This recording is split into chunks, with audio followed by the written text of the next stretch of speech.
Demand हमारे clear हैं कि ये जो रेप और मर्डर हुआ है ये एक इंसान नहीं कर सकता है, और जो सीमेन एनालिसिस हुआ है हमारे विक्टिम के वेजाइना में, उसमें 2 से 3 लोगों के सीमेन आए हैं। तो हमें चाहिए कि पुलिस और अथॉरिटीज़ पहले तो ट्रैक करें जिन्होंने भी ये दुष्कर्म किया है, उसके बाद एवरीवन शुड बी हैंग्ड, क्योंकि इस तरह का डेथ कोई डिजर्व नहीं करता है, डॉक्टर और नॉन डॉक्टर से मतलब नहीं है। This is very sad actually.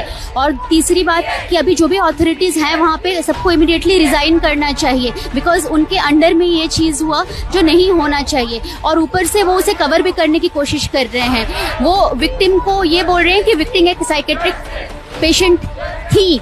अगर वो थी तो वो ड्यूटी कैसे कर रही थी, और अगर वो ड्यूटी करने के लिए फिट थी तो फिर उनको ये चीज़ अभी एजेंडा सामने नहीं लाना चाहिए। अगर उनको कोई पर्सनल या मेंटल हेल्थ का प्रॉब्लम था, जो हम में से किसी को भी हो सकता है। चौथी बात ये है कि इसके प्रीवियसली भी कुछ इंसिडेंट हुए हैं जिनको इग्नोर किया गया है। जैसे हमने ये सुना है कि किसी इंटर्न ने उनके गाड़ी को फोड़ा था, तो उन्होंने डेफिनेटली इसका कंप्लेन भी किया होगा, जिसके लिए भी अथॉरिटी ने कुछ नहीं की। तो ये सारी बातें हैं, हमें बस जस्टिस चाहिए, क्योंकि हॉस्पिटल एक ऐसा जगह है, अगर डॉक्टर्स सेफ नहीं है तो नर्सेस भी सेफ नहीं है, तो पेशेंट भी सेफ नहीं है, तो कोई भी सेफ नहीं है। जब तक हमारे डिमांड्स पूरे ना हो जाएं, बाकी इमरजेंसी सर्विसेज चल रहे हैं, उसमें कोई कमी नहीं। नमस्कार, उम्मीद है आप लोग स्वस्थ और स्वानंद होंगे। सबसे पहले तो आज स्वतंत्रता दिवस की आप सब लोगों को बहुत बहुत शुभकामनाएं। लेकिन साथ ही दुख इस बात का है कि इसी स्वतंत्रता दिवस के आसपास कलकत्ता में एक ऐसी घटना हो गई जो निहायत ही रोमहर्षक है। 31 साल की एक जूनियर डॉक्टर के साथ ऐसा दरिंदगी वाला कांड हुआ जो नहीं होना चाहिए था। और सबसे बड़ी बात यह है कि जो उससे भी बड़े दुर्भाग्यपूर्ण बात है, जिसको मैं कह रहा हूँ, इसीलिए मैं शुरुआत में कह दे रहा हूँ कि इस घटना को उसके साथ सहानुभूति और मानवीयता के आधार पर निपटने के बजाय सब लोगों ने, चाहे वो कॉलेज रहा हो, चाहे कॉलेज का मतलब प्रबंधन रहा हो, चाहे नेतागिरी रही हो, इन सब लोगों ने बहुत ही ऐसा बर्ताव किया जो नहीं करना चाहिए था। कई बार घटनाएं जो है वो इस तरीके के जो अमानवीय बर्ताव होती है उनसे और ज़्यादा बिगड़ जाती है। फॉर एग्ज़ाम्पल, मसलन जब वो पता चला कि वो डॉक्टर जो है वो उसकी हत्या हो गई है और उसके घर वालों की उसकी सूचना दी गई, तो जब घर वाले आए तो अस्पताल के प्रबंधन ने कहा कि उसने आत्महत्या कर ली होगी। अमूमन मैंने अपने जीवन में देखा है, अच्छा खासी उम्र हो गई मेरी, कि किसी कॉलेज वगैरह में, चाहे इंजीनियरिंग कॉलेज हो, चाहे प्राइवेट कॉलेज हो, कोई भी कॉलेज हो, उसमें अगर कोई ऐसी घटना घट जाती है कि जहाँ किसी बच्चे के साथ कुछ हादसा हो जाता है, तो कॉलेज प्रबंधन की एटीट्यूड होता है कि शुरू से जो है उससे वो पल्ला झाड़ने लगता है। उसको लगता है कि ये घटना अगर कहीं बड़ी घटना निकली तो हमारा कॉलेज बदनाम होगा। वो ठीक है, कॉलेज बदनाम होगा, लेकिन ये है कि उस घटना से पल्ला झाड़ने का मतलब क्या है? बच्चा अगर आपके कॉलेज में है 10 से 12 तक, 5 तक, ये जो भी उसका समय हो, तो जाहिर सी बात है वहाँ जो भी गतिविधियाँ हो रही है उसके लिए जिम्मेदार कहीं ना कहीं से कॉलेज का प्रबंधन ही तो होगा। लेकिन अमूमन मैंने देखा है कि ऐसी घटनाएं जब होती है तो कॉलेज प्रबंधन सबसे पहले पल्ला झाड़ता है। तो कलकत्ता का जो आरजी कार मेडिकल कॉलेज है उसके प्रबंधन ने यही किया। लेकिन बहरहाल जब बाद में देखा गया कि लड़की के शरीर में बहुत से घाव पाए गए, 10 घाव पाए गए, जिससे लगता है कि उसने हत्या और बलात्कार के पहले बहुत भीषण संघर्ष किया होगा। आफ्टर 31 साल की हिष्ट-पुष्ट युवती रही होगी तो उसने संघर्ष किया होगा, इसमें कोई शक नहीं। और तब उसके बाद ये हुआ कि नहीं साहब ये रेप हुआ है, कुछ है। उसके बाद फिर बाकी जांच वाँच हुई तो ये पता चला कि उसमें रेप हुआ है और रेप के बाद उसकी हत्या कर दी गई है। अब उसमें भी जो है वो 2 बातें सामने आ रही। जिस तरीके का जैसा रेप हुआ है उसमें ये जो पोस्टमार्टम करने वाले डॉक्टर ने इस बात की आशंका जताई है कि हत्या जो रेप है वो गैंग रेप हुआ है। और उसमें संजय राय नाम का एक लड़का पकड़ा गया है जो वॉलंटियर था। वॉलंटियर उसके ऊपर प्रथम दृष्टया शक करके उसको पकड़ा गया। और फिर उसमें भी वही काम होने लगा जो अमूमन यहाँ होता है, जबकि होना नहीं चाहिए, कि वो भारतीय जनता पार्टी वालों ने इसको जो है वो बना लिया, क्या नाम है, इशू बना लिया कि साहब ऐसा कैसे हो गया, ममता बनर्जी बदमाश है, ये वो जैसा सब होता है। मैं यहाँ भारतीय जनता पार्टी वालों की कतई मतलब इस पर्टिकुलर सेंस में नहीं बुराई कर रहा हूँ या उनका आक्षेप लगा रहा हूँ। किसी भी राज्य में जब कोई ऐसी दुर्घटना हो जाती है तो बजाय उस दुर्घटना के तह तक पहुँचने के और उससे निपटने के, ये ऐसा नहीं कि केवल पश्चिम बंगाल में हो रहा है, उत्तर प्रदेश में भी हो रहा है कि अगर किसी दल के शासनकाल में कोई घटना होगी तो बाकी दल जो है उस घटना के लिए उसी शासनकाल को पूरी तरीके से जिम्मेदार ठहराते हैं। अच्छा, उसमें भी एक बात फैक्ट है, ये भी है, जैसा कि आजकल हो रहा है, इधर पिछले 20 सालों में ज़्यादा होने लगा है, पहले ऐसा नहीं होता था, कि पिछले 20 सालों में जितने भी राजनीतिक दल हैं उनमें ज़्यादातर में अपराधियों की भरमार है। और वो चूँकि अपराधी होते हैं इसलिए वो अपराध में इस तरीके की हरकतें भी करते हैं, हत्या करते हैं, बलात्कार करते हैं, चाहे वो भाजपा हो, चाहे वो सपा हो, चाहे वो बसपा हो, चाहे जो भी हो। जब पता चलता है, प्रारंभिक जांच के बाद पता चलता है कि अपराधी अभियुक्त जो भी कह लीजिए किसी और दल से जुड़ा हुआ है, तो बाकी के दल उसके ऊपर दाना पानी लेके टूट पड़ते हैं। जबकि होना ये चाहिए कि जैसे एक देसी कहावत है ना कि डाइट भी साथ घर छोड़ देती है, तो कुछ मामलों में राजनीतिक दलों को राजनीति करने से परहेज करना चाहिए। जैसे हत्या है, अपराध, बलात्कार है, इसके सबके जब वो ऐसा नहीं करते तो इसके सबके संदेश बहुत दूरगामी जाते हैं। ये होता है कि हमारी पार्टी तो हमको बचा ही लेगी, उसके बाद जो बाकी उस पार्टी में शामिल जो दूसरे इस तरीके के अपराधी तत्व होते हैं उनका हौसला बुलंद होता है। आप पिछले 10-20 सालों का उठा के देख लीजिए, क्या नाम है, रिकॉर्ड यही हो रहा है। भारतीय जनता पार्टी में जो विधायक पकड़ा गया था, उसके साथ उस विधायक को तब तक नहीं निकाला गया जब तक कि एकदम से हद नहीं हो गई। और भारतीय जनता पार्टी वाले भी इस बात पर आमादा थे कि हमको उसको नहीं निकालना है, और वो तो खैर विधायक था ही। उन्नाव वाले केस की बात मैं कर रहा हूँ। तो ये सब कुल मिला करके जो है बहुत ही गड़बड़ हो रहा है, ऐसा नहीं होना चाहिए। और इस वाले मामले में भी यही हुआ कि जब वो संजय राय नाम का लड़का पकड़ लिया गया और सब होने लगा, तो ये कुल मिला करके और ममता बनर्जी प्रारंभिक जांच करा रही थी, जब उस पर नहीं सफल हुई वो, तो फिर वो मामला सीबीआई के हाथ में आया और सीबीआई अब उसकी जाँच कर रही है। उसमें एक काम हुआ कि जो कॉलेज के प्रिंसिपल थे उन्होंने रिज़ाइन कर दिया और तत्काल ही उनको उनके लिए दूसरी नौकरी की व्यवस्था कर दी गई। और वो प्रिंसिपल साहब जो थे वो भी, मतलब ये तो बहुत आसान काम है, रिज़ाइन करके खिलाफ घर बैठ जाइए।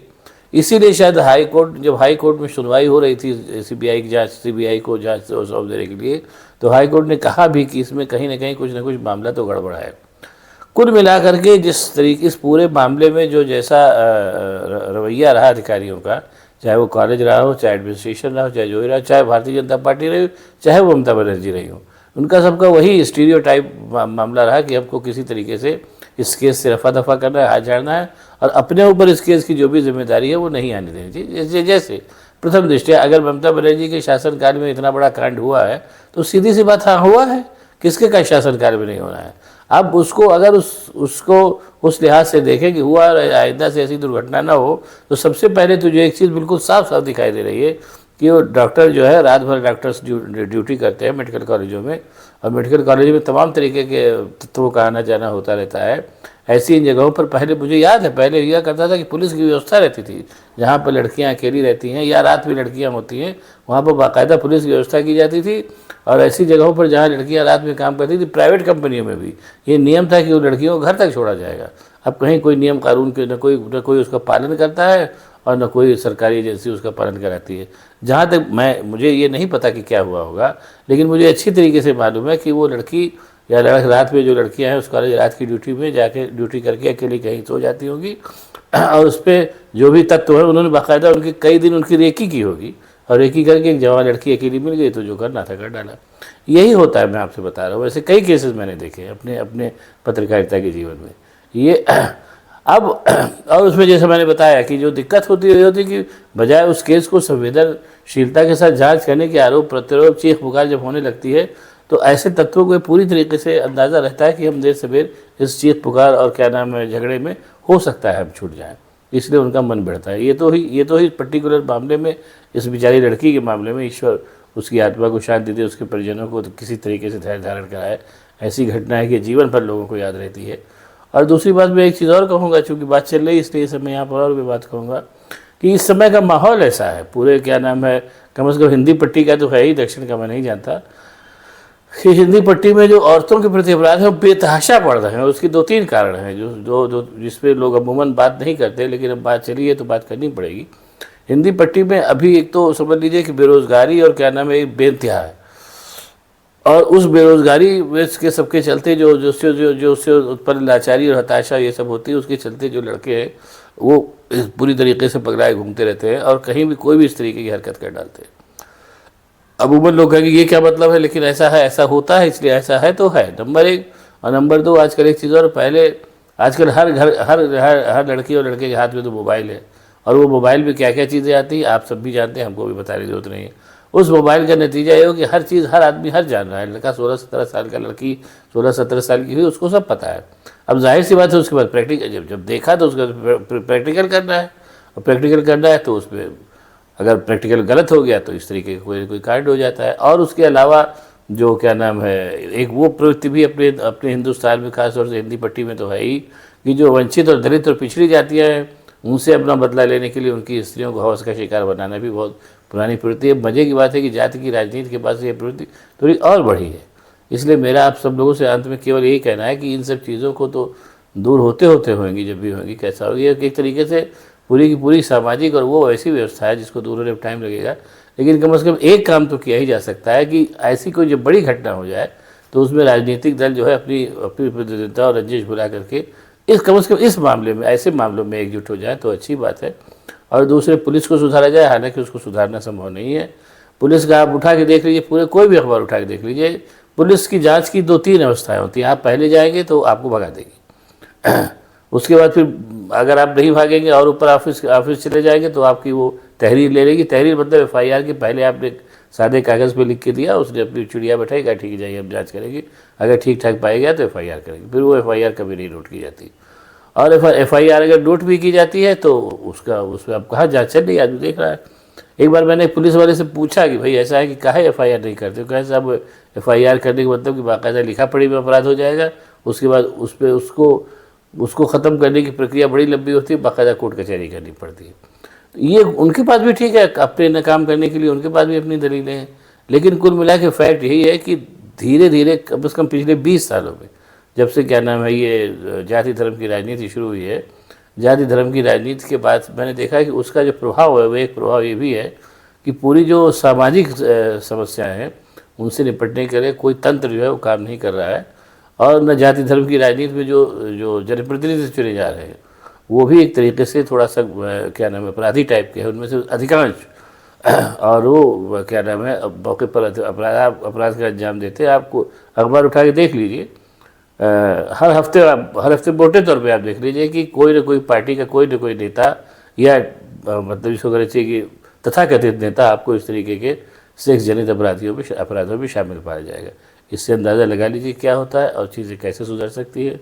बहरहाल वो तो बड़ी लंबी घटना हो जाएगी, लेकिन मैं फिर इस बात को कई बात खत्म करूँगा कि कम से कम ऐसी बड़ी घटनाओं में तो राजनीतिक पार्टियां जो है अपना व्यक्तिगत द्वेष भूल करके एक हो जाएं, और प्लस जो अंदरों जो मतलब निचले स्तर पर जो क्या नाम गांव में, इसमें तहसीलों में इस स्तर पर जो अपराध हो रहे हैं उनको रोकने की कोशिश करें तो और अच्छा है। क्योंकि हर लड़की जो इस तरीके से रेप की इस किस्म की शिकार होती है उसकी सामाजिक राजनीतिक हैसियत ऐसी नहीं होती कि उसके लिए आंदोलन चले। बहरहाल कुल मिला के स्थिति यही है, अब अच्छी है बुरी है तो यही है। बहुत बहुत धन्यवाद, नमस्कार।